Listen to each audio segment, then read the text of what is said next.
네, 안녕하십니까. 이번 시간에는 임차인에게 드리는 팁을 한번 모아봤습니다. 상가든 아니면 주택이든 세를 얻는 입장에서는 조금 더 저렴한 가격에 본인이 원하는 집이든 상가든 이렇게 안전하게 얻어서 거주를 하시든 아니면 이렇게 장사를 사업을 하고 싶을 텐데, 그렇게 세를 얻는 임차인 입장에서 어떤 것을 주의를 해야 되고 조금 더 나은 조건의 세를 얻을 수 있을까 싶어서 제가 이렇게 중개를 하면서 알게 됐는 팁을 한번 말씀을 드리겠습니다. 팁이랄 것까지 있을지 모르겠지만 그렇게 하시는 게 훨씬 낫다는 거, 그리고 주의하실 점, 이런 것을 제가 한번 이번 시간에 말씀을 드리도록 하겠습니다.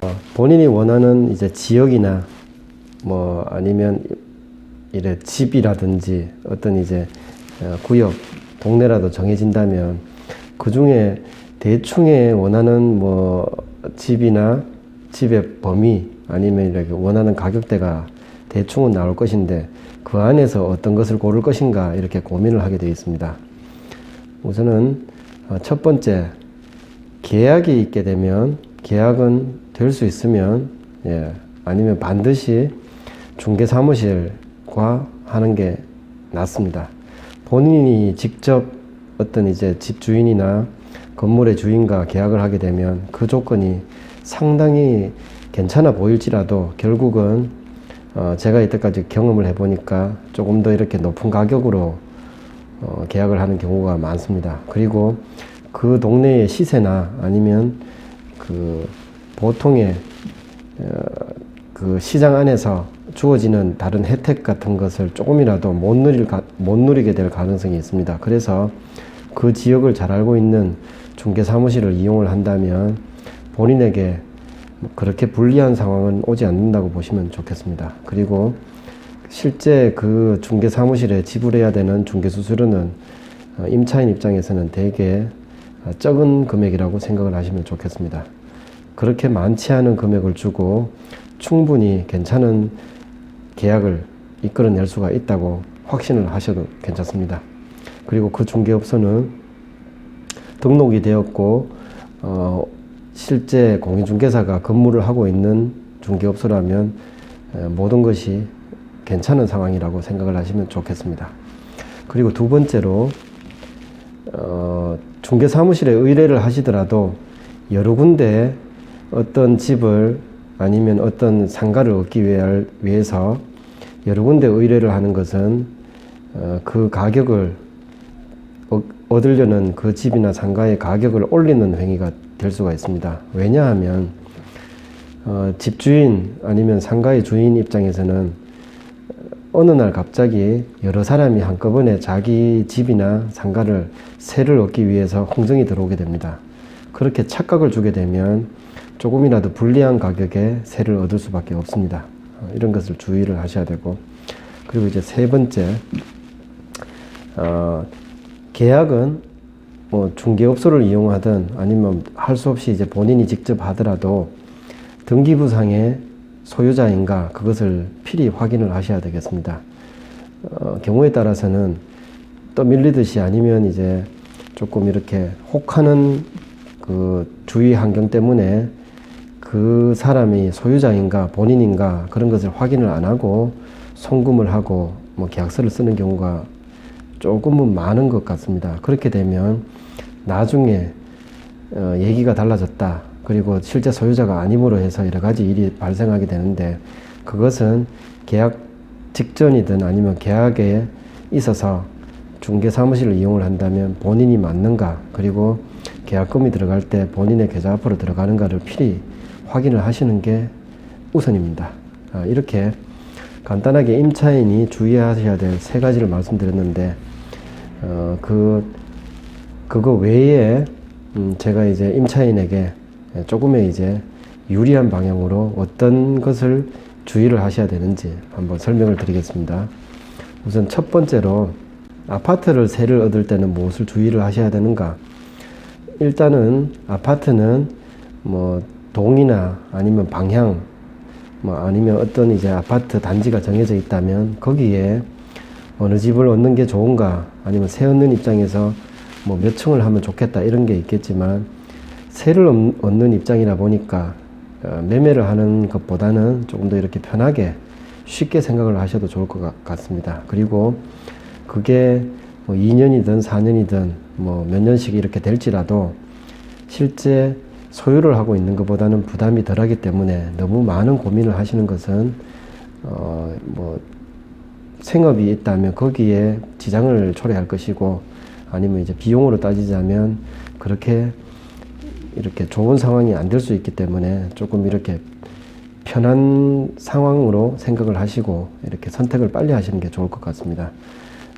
가격은 어떤 이제 내가 임차를 할 수 있는 집이라든 아파트가 나와 있다면 가격의 범위는 몇 개를 이렇게 범위를 보게 되면 윤곽이 잡히기 때문에 너무 거기에 연연하지 않고 제일 낫다 싶은 것을 빨리 고르는 게 그나마 요령이 되겠습니다.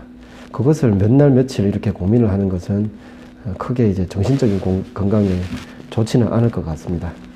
그리고 아파트를 세를 얻는다면 뭐 전세든 월세든 간에 아파트는 현재 거주하고 있는 사람이 그 관리비를 내게 되어 있습니다. 그 관리비에는 여러 항목 중에 장기 수선 충당금이라고 있습니다. 그 아파트가 낡아감에 따라서 수선할 게 생기고, 그것은 공동주택이니까 여러 세대가 모여서 그 금액을 충당을 해가지고 적립을 하게 돼 있고, 어느 순간 뭐 10년이든 20년이든 몇 년에 걸쳐서 충당이 충분히 되면 경우에 따라서 이제 지출을 하게 돼 있는데, 그것은 소유자 명의로 적립이 되고 있다고 보시면 됩니다. 그런데 임차인이라도 관리비를 계속 달달이 내게 되기 때문에 그 수선 충당금, 장기 수선 충당금은 계속 적립이 돼 있고, 내가 세를 사는 동안 임차인이 계속 납부를 하니까 나중에 그 임대차가 종료가 되고 나서는 그 장기 수선 충당금이 적립되어 있는 금액은 받아서 나올 수 있다는 것을 잊지 말고 알고 계셔야 됩니다. 그래서 나중에 보증금을 받아 나올 때는 장기 수선 충당금을 정산을 해야 되고, 그게 임차인 입장에서는 받아서 나올 수 있는 금액이구나 하는 것을 알고 계셔야 되겠습니다. 이렇게 아파트 세를 얻을 때는 그런 거를 주의를 하시면 좋겠고요. 전세를 얻는다, 뭐 주택이든 아파트든 이렇게 전세로 들어갈 경우에는 내가 들어가는 전세금이 그 집에, 그 건물의 가치에 충분히 이렇게 보존받는가, 그것을 보셔야 되고, 그것이 불안하다면 전세권 설정을 할 것인가, 아니면 전세금을 낮출 것인가, 그런 걸 고민을 하셔야 됩니다. 무턱대고 월세를 적게 주기 위해서 전세금을 많이 주는 그런 계약은 그 전세 보증금이 나중에 반환을 받는 게 불안할 수도 있기 때문에 집 가치나 건물의 가치를 따져서 그 금액이 안전한가를 보시고, 그렇지 않다면 소액 임차인에 해당되는 정도의 금액을 내고 이렇게 그 세를 얻는 것이 안전하게 되겠습니다. 그렇게 이제 보증금을 많이 줄 때는 합당한가를 반드시 따져보셔야 됩니다. 그리고 내가 세를 얻는데 무슨 이제 원룸이나 투룸 아니면 뭐 상가도 될 수가 있고, 그리고 이제 주택을 얻을 때도 세를 얻을 때 관리비가 있다면 내가 내는 차임에 관리비가 포함이 되어 있는가, 이것을 반드시 짚어보셔야 됩니다. 월세가 50만 원이다 그랬는데 한 집은 관리비 포함이다 그러고 한 집은 관리비 별도입니다 그러면 50만 원과 60만 원의 차이가 날 수도 있습니다. 그렇게 이제 관리비가 들어갈 수 있는 건물에는 관리비가 따로 있는가, 아니면 월 차임에 포함이 되어 있는가, 이것을 짚어보셔야 됩니다.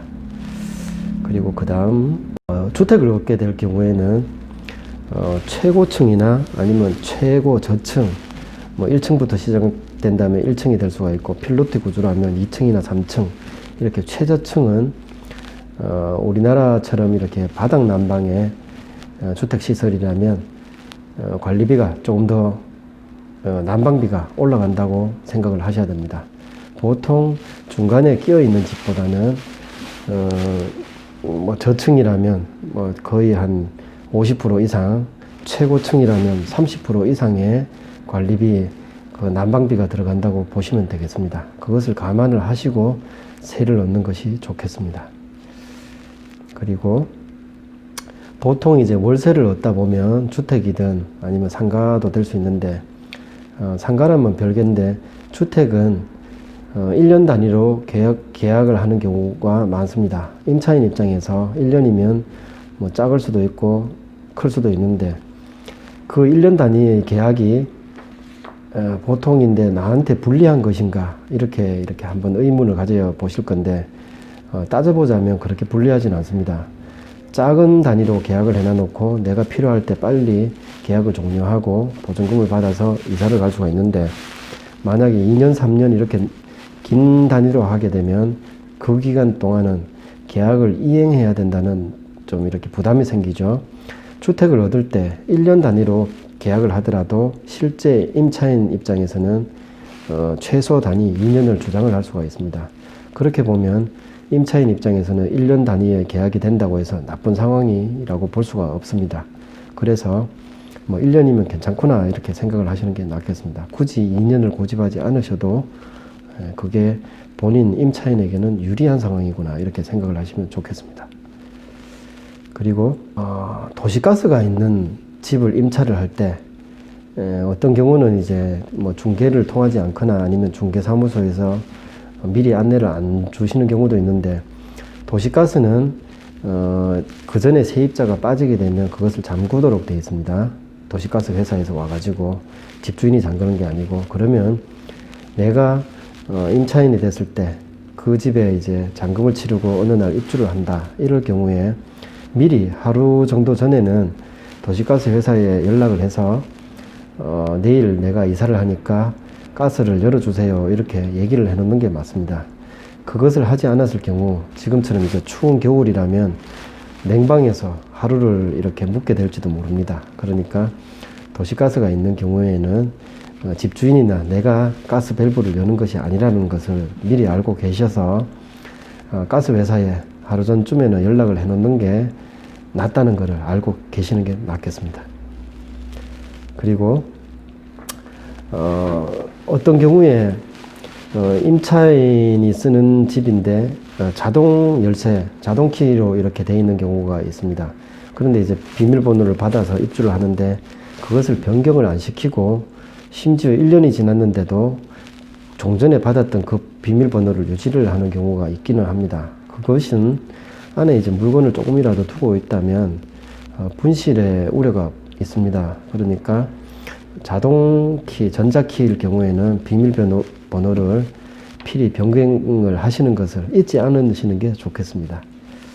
그리고 아까 전에도 설명을 드렸지만 계약금이나 뭐 잔금, 보증금을 송금을 하실 때는 집주인이나 건물 주인 명의로 되어 있는 통장으로 송금을 하시는 게 좋겠습니다. 물론 요즘은 이제 현금으로 이렇게 건네는 경우는 없는데, 본인 통장이 아니고 뭐 알고 있는 통장이다, 아니면 이 통장을 내가 쓰고 있으니까 이쪽으로 송금을 하라, 이런 경우가 잘은 없겠지만, 그렇다고 해서 그쪽으로 송금을 하시는 것은 나중에 이제 조금 문제가 생길 소지가 있으니까 본인 명의의 통장인지 확인을 하시고 송금을 하는 것이 좋겠습니다.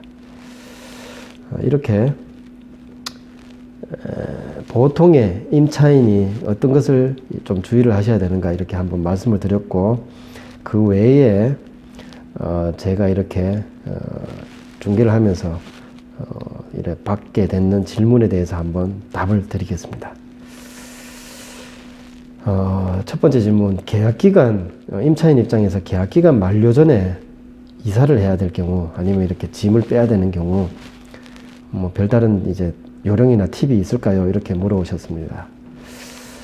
제가 이렇게 중개를 하다 보면 그런 경우가 되게 많습니다. 그런데 임차인은 조금 이렇게 거기에 대해서 생각을 안 하고 이래 중개업소에 와서 세를 놔주세요 하고 가시는 경우가 있는데, 첫 번째 생각하실 경우에는 내가 만기 전에 세를 빼야 된다, 다른 임차인을 구해야 된다, 이런 입장에서는 내가 집주인이 되었구나 생각을 하셔야 됩니다. 집주인 입장에서는 뭐가 다르냐 하면, 임차인 입장에서는 조금 이렇게 임차인 입장이 되어서 중개업소에 의뢰를 했다면 집주인 입장은 중개업소에 어떻게 의뢰를 하는가, 설령 이제 그것이 애매하다면 그 중개업소에다가 한번 이렇게 물어보시는 것도 괜찮습니다. 내가 이 임차인이지만 세를 좀 빨리 빼고자 합니다. 그러면 별다른 이제 주의해야 될 점이나 물어볼 점이 있습니까? 하면서 이렇게 한번 조언을 구하시는 게 맞습니다.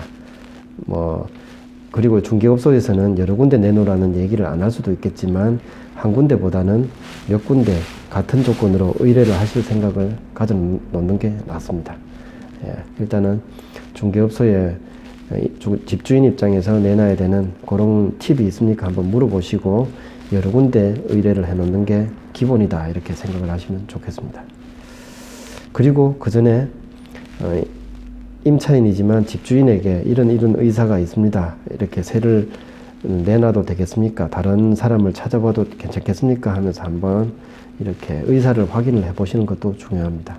그렇게 하지 않고 그 다음 임차인을 찾았을 경우에 그것이 연결되어서 혹시나 계약이 안 될 수도 있습니다. 집주인과 잠시나마 상의를 해 보시고 하시는 게 좋겠습니다. 두 번째 질문으로, 사용 임대차 기간 중에 예를 들자면 세탁기가 고장이 났다, 그 옵션으로 있던 세탁기, 냉장고 이런 것이 고장이 났다, 아니면 이제 보일러가 말을 듣지 않는다, 이럴 경우에는 누구 책임입니까? 이렇게 물어오셨는데, 답변을 드리자면 임차인은 그런 이제 여러 가지 옵션, 세탁기, 냉장고 그런 것이 옳게 작동하리라고 생각을 하고 그 집을 얻는 거기 때문에 그것이 잘못되는 것은 집주인이 그것을 이제 고쳐줘야 될 의무가 있다고 보시면 됩니다. 왜냐하면 나는 임차인 입장에서 월세를 주고 있거나 전세 보증금을 주고 있는 입장이라서 그것을 내 돈을 들여서 그 다음 임차인이 쓸 수 있을 때까지 고쳐놓을 의무는 없다고 보시면 되겠습니다. 그래서 그것이 잘못되는 것은 명확한 내부주의가 임차인의 부주의가 아니라면 임대인에게 당당하게 요구를 하시는 것이 맞습니다.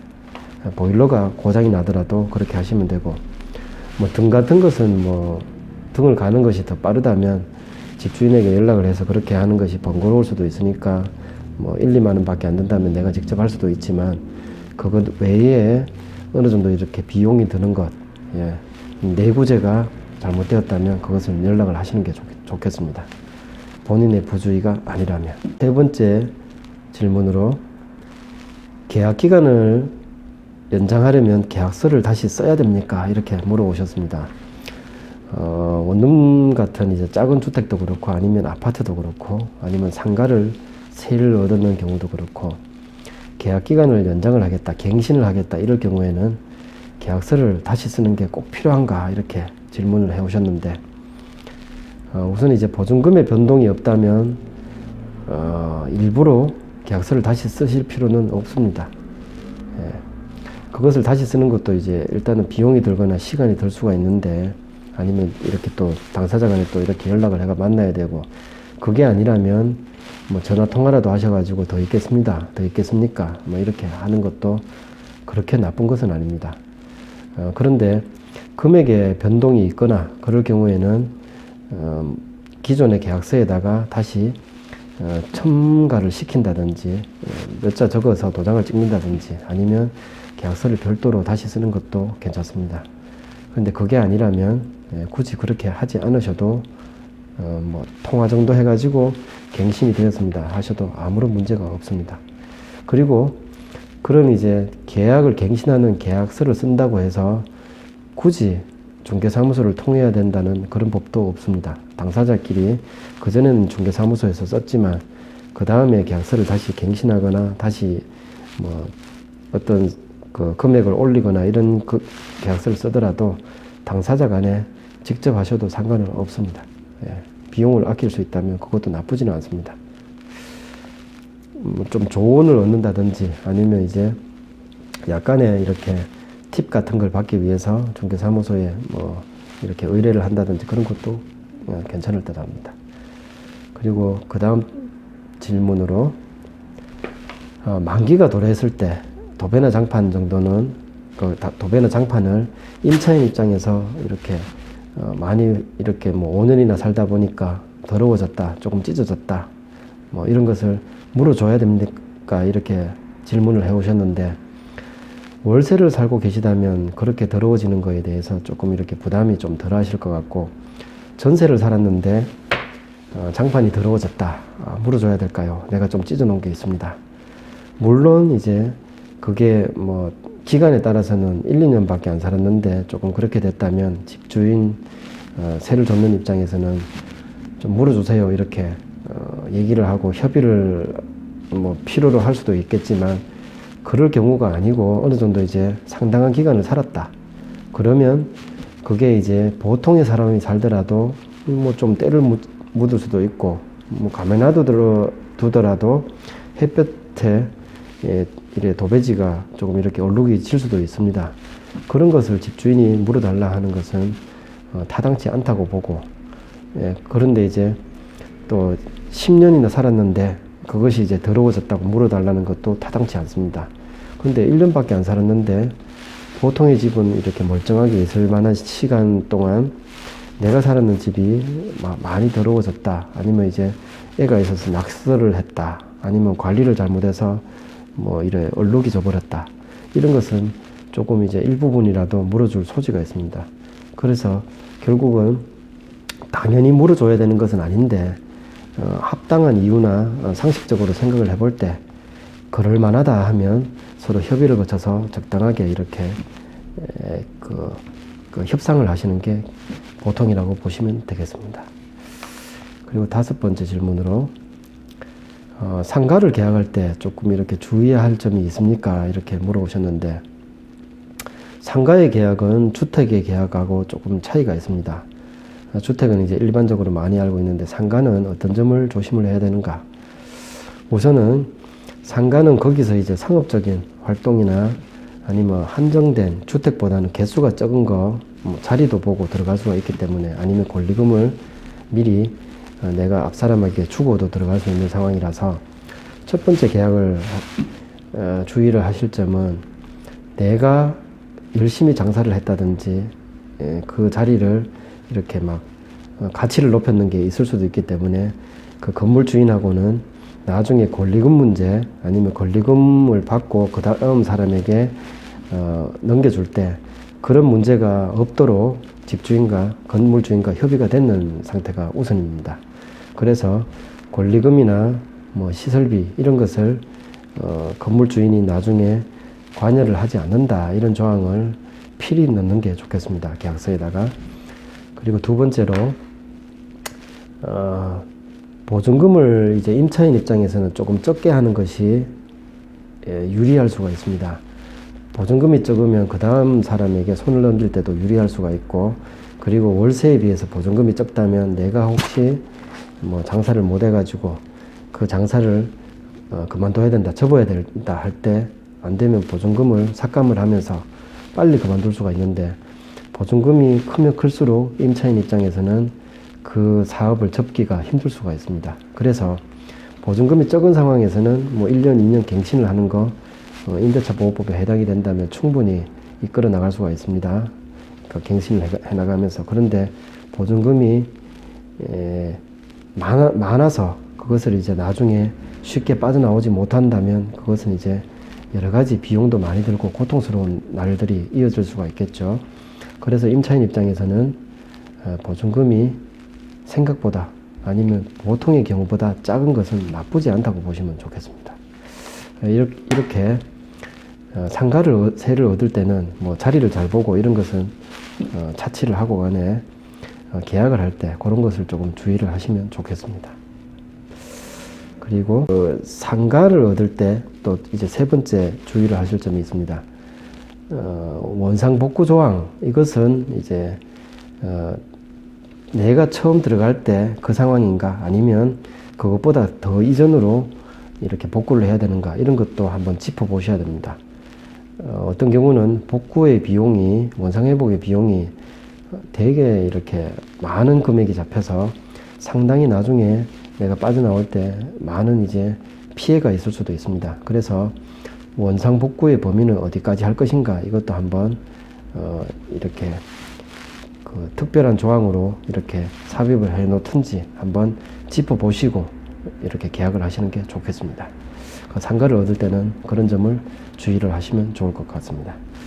그리고 일단은 오늘 이렇게 임차인 입장에서 여러 가지 주의하실 점, 그리고 좀 더 유리하게 세를 얻을 수 있는 방향에 대해서 한번 짚어봤습니다. 다음번에는 임차인이 아니고 임대인이나 뭐 매수, 팔고 살 때도 각각의 이제 그 입장에서 어떤 것이 유리한가를 한번 시간을 내서 설명을 드리겠습니다. 오늘은 여기까지 좋은 시간이 되었으면 좋겠습니다. 감사합니다. 다음에 또 찾아뵙겠습니다.